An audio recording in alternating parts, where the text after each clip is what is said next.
Welcome to the Best Wines Online Tasting Room. And it's kind of an unusual day today for a couple of reasons. One, it's 105 degrees outside, which is very rare for this time of year here in Orange County in Southern California. But the other reason is we have the wines from Kumeu River in the house.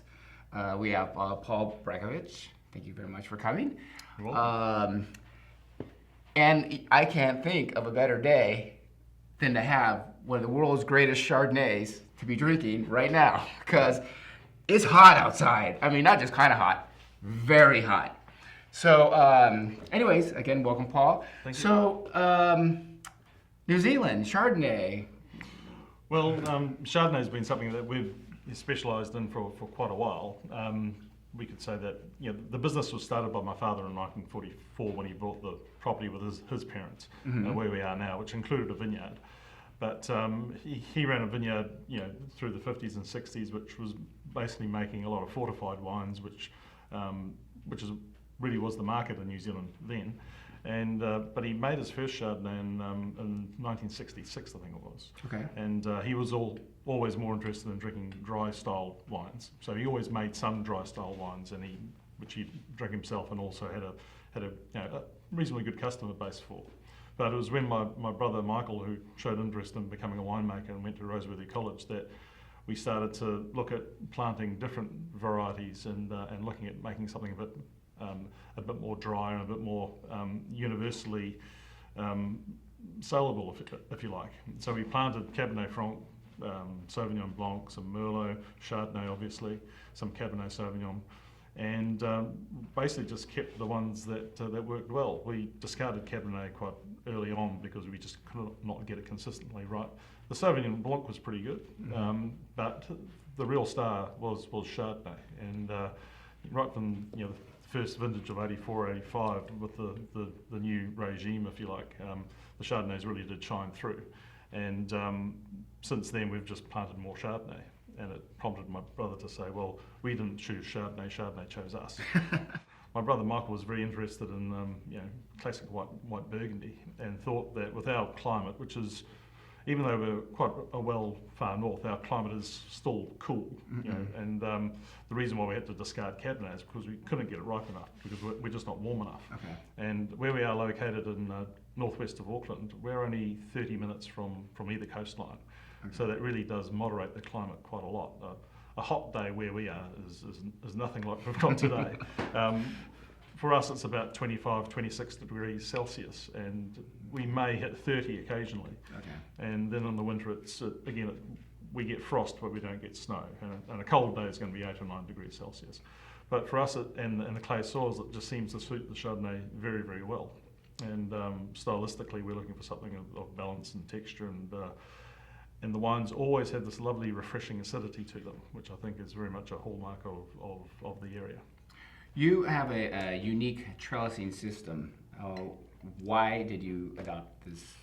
And actually, can you explain what type of trellis? Well, the trellis system we use for our own vineyards is a lyre system, or a U-trellis, which divides the vine into two, and you create a canopy in a U shape, and it helps devigor the vine, and also helps keep the yields in check. But we also find it allows, with a canopy like that, it allows a bit more sunlight into the canopy, and also a bit more airflow through the canopy. And for our situation, where we can get a bit of humidity, having that low vigour is quite handy.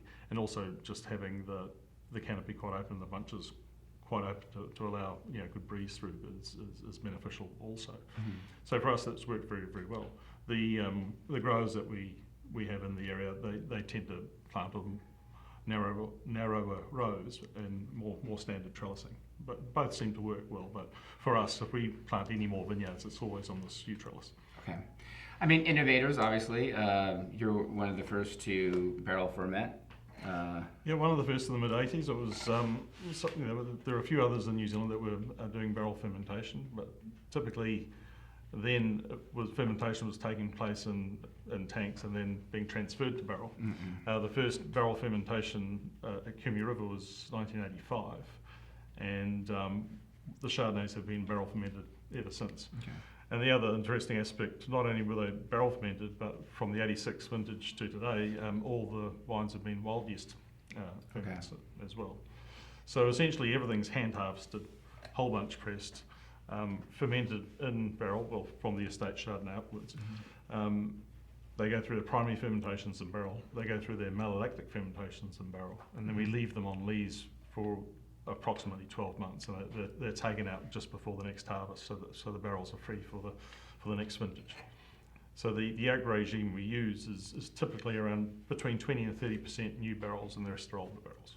And we don't like to use too much new oak. Okay. Well, you don't want to mask this beautiful fruit, by slapping a bunch of lumber on it. Very unique nose and style in your Chardonnays. You almost, at least for myself, if I would be confused blind. I would be confused at New Zealand, first of all. And I would be confused because there's a mineral aspect and a nuttiness to the nose. It's almost like Merceau. Right. Yep. So, for what is it about this area that just makes it so special to produce this just very unique wine for New Zealand? Well, obviously the clay soils do give us these characters year in, year out. And with the different vineyards we have in the area, we not only do we see those sort of rich silky characters, but we can also see very floral characters. We sometimes see very mineral characters. Each vineyard is quite different, and not only most of them are clay based, but some of them are slightly different aspect. Some of them will have slightly different soil structures. But you're right, there has been a lot of times where these ones have been served blind, and they haven't been picked from where they come from. It's Merceau and Prud'honney come up quite often, which we quite like. We're not trying to make white Burgundy, but it is a fact. That we have always really enjoyed really good white Burgundy, and that has been the benchmark and the holy grail, if you like. When it's really, really good, it's fantastic.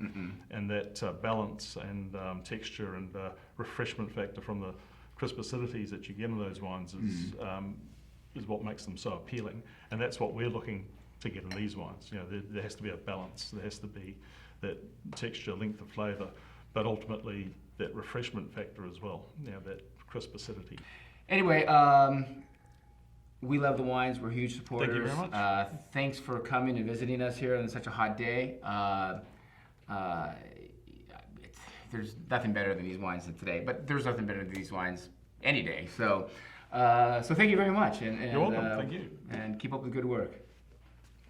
Cheers.